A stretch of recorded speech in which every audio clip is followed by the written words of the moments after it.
Why can't you find love? How long have you really been single? Really? Having trouble finding that special soulmate? I can solve this one. Secrets of Birthdays, now live for purchase. Your love trouble? Over. All that and more at secretsofbirthdays.com. Soul Garden.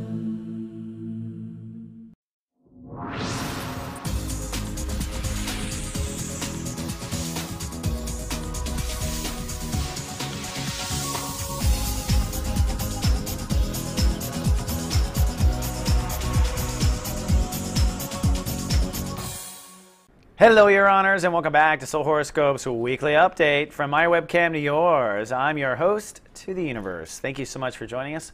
Welcome back. We got lots of new things coming up in Soul Mart. For one, Carolyn Nagel has her own videos out called the Moon Goddess Monthly Report. Now, what's cool about this is she's making a video for every moon sign and predicting your emotions through the next coming month. This is a new trend we're starting to get into. So if you want to know when you're going to rise high or fall low, when you're depressed, the full moon, the light cast, all that stuff, she's put it into a quick 7-minute report that's available for immediate download on Soul Mart. And we've got Nikki Bright, who's got a seminar coming up. This is a 10-day warning called Jumpstart Creativity. So if you have fallen out of your creative self, this is a 90-minute program that we're streaming live over the web with other people and classmates, where she will bring you back into your creativity and jumpstart it for you. So you got Nikki for creativity, you got Carolyn Nagel for your emotional forecast, and all that's at soulmart.me. Now, we are in Virgo, Your Honor, which means we are dealing with reality. And what is reality to a Libra? Well, quite frankly, it is your subconscious. In fact, Librans are probably the most haunted in their subconscious. They really can beat the crap out of themselves if your subconscious is not in place. We're talking about the consciousness that deals with your past life karma, your childhood wounds, where your spiritual junk in the trunk falls. That's where you're basically working. It's where the weeds in your soul garden are. So in this particular Sun in Virgo, as a Libran, you are working on weeding your soul garden, which is facing the issues that haunt you your whole life. And that was what we were doing mostly last week. Now, last week we were in the live stage. There's 3 stages of Virgo: live, love, be. We were in live. This week we're going to be in love. And love is when you fall in love with yourself at a subconscious level, which means you have to be happy with yourself and all those nitpicky little details inside. And that's what we're working on this week. You've identified the weeds last week. This week we take a weed-free garden and we begin to love ourselves on the deep inside. And that turns into faith, or your subconscious inner faith. So, that said, when we start off from our vacation on Tuesday, Jupiter rules the day, and the moon is in Taurus, making you chancerende, sunny with a chancerende. I think you are definitely wanting to connect on deep levels, but hold off before you run too far with that metaphor. It is an excellent day to explore, expand your inner faith. So what would it take for me to feel really good about myself? That's what Tuesday's premise is. Because now that you are beginning to build the love, you're beginning to build how far do I have the faith to be an actress? Do I have the faith to do this? Do I have the faith to do that? That is what you are exploring as the moon in Taurus is opening you up to new boundaries. But there's so much going on with the planets. For one, we have a temporary soul pyramid on Tuesday, which means the universe unites the light for us. In your case, your feelings of trust, which are now starting to get much stronger, a new sense of security with Pluto. So you're building a sense of home family security for yourself. And then what does that pour into? Exploring your faith. So the strength to explore your faith comes from your sense of security and your sense of taking responsibility for your own life. Those 3 come together, and that's what allows you to explore your new inner faith, and that's one of the things. Also, we have a yod. Whoops, a yod. A yod is God giving us the finger, in this case, giving you the finger to your long-term relationships, Uranus. Basically, it's uniting Mars and the Sun to empower Uranus. How does that work? Well, Mars in Scorpio is actually giving Librans a bit of a machete, a knife, to draw some boundaries of what your values are. So you have been drawing some boundary values for some time now, maybe about a week or so, where you've been like, I don't like this, I don't value this, I don't value this anymore. It could be just financial trouble. But you're taking this new strength and decisive perspective of values. You're taking your new exploration of inner faith, and the universe is saying, innovate relationships. So if you are in charge of your values and you have faith, well, doesn't your marriage change? Well, doesn't every strategic alliance change? And that's what the universe is telling you to do. Upgrade, innovate on Tuesday your relationships. And here's all the energy at once. Look at that. Whoa. That is on Tuesday. Then comes Wednesday. And Wednesday is a Uranus ruled day, which means we will have breakdown. In your case, you might slip on a banana peel and have a breakdown or test of your inner faith. You get tested. On top of that, you might have a trust breakdown because the moon is in Taurus and you're hyper emotionally sensitive to trust issues. Now with the planets, basically this yod, I think, completes.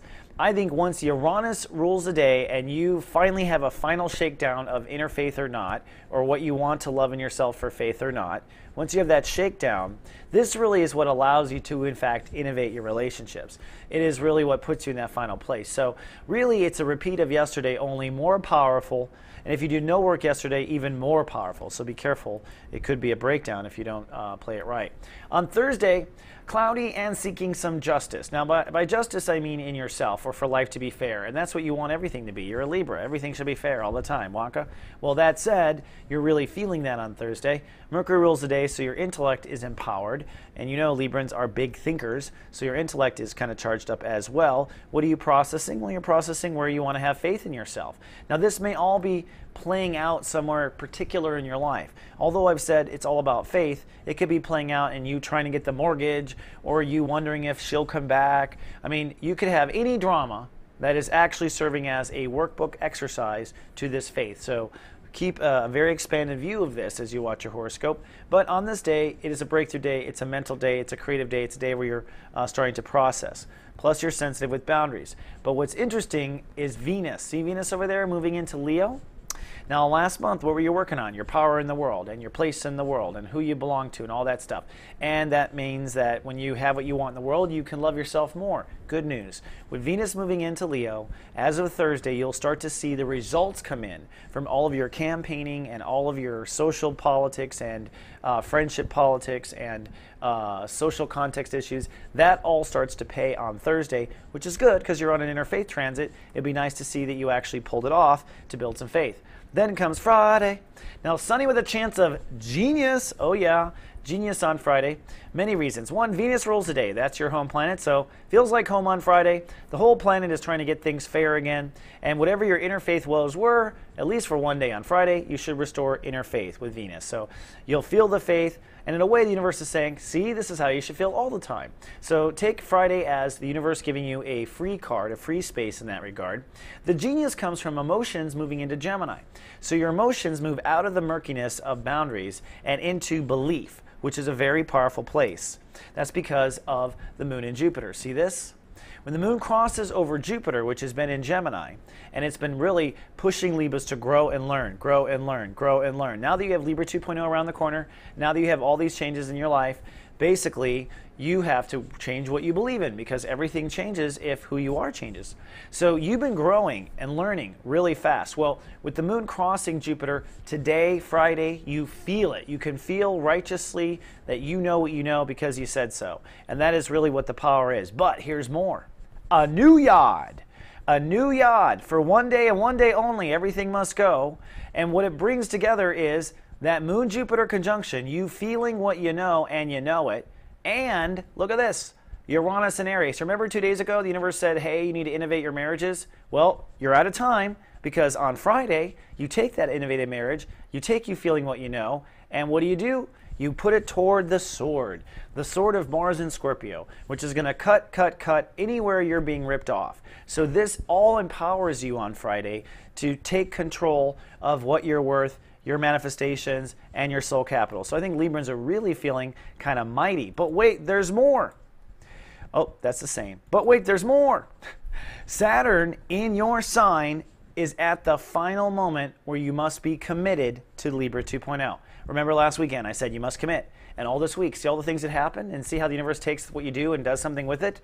Well, this is the last day. You must have a vision for Libra 2.0, which is your personality, your ego, and most of all, when you will speak up and not speak up and defend and not defend justice, which should be at any moment. That should be your answer. You should always be willing to. Who cares if people are uncomfortable? Your job is not to make them uncomfortable just because you're a scale and you like peace. All right? If they want to live in hell, let them. But here's the big quencher. This guy, this square. What is this square? Well, It is fear between what you believe or want to believe and what that means for your karma and consequence. So there's a lot of fear that if you start believing your own BS and change the way you believe in life, in other words, if you change what you believe in most, which is what Jupiter's there to do, help you expand what you believe in most, therefore change your life purpose, that means that your faith will have to change too. They are interrelated. This square says any fear between your religion and faith and your actual faith comes to a head on Friday. So fears come to a head. Okay? Saturn is out of time.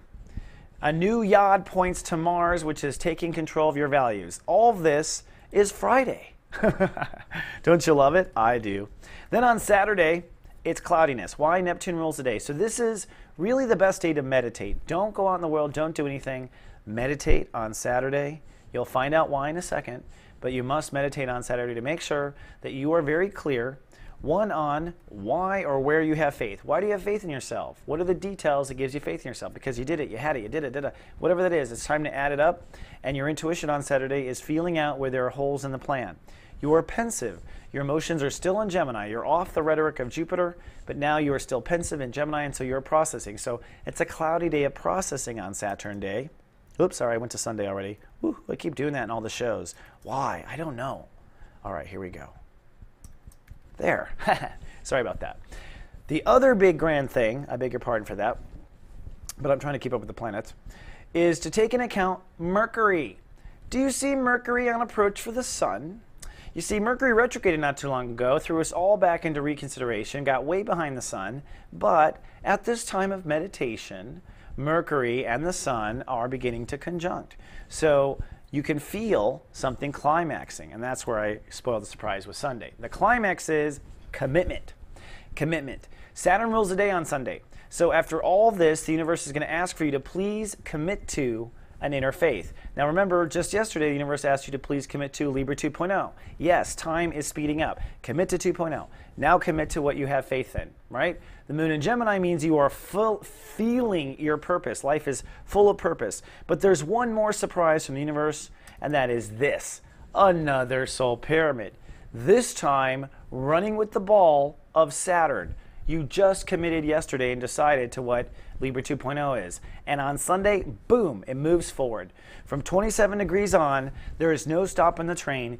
It will go autopilot Libra 2.0. You'll see. This is one of the times where I look like an amazing astrologer. But it also, in this soul pyramid, ties into three other areas. On the one hand, your lifestyle. So as soon as you feel Libra moving forward, you feel your life moving forward. And then the moon, first in your righteousness of belief in Gemini, then shifting to your career.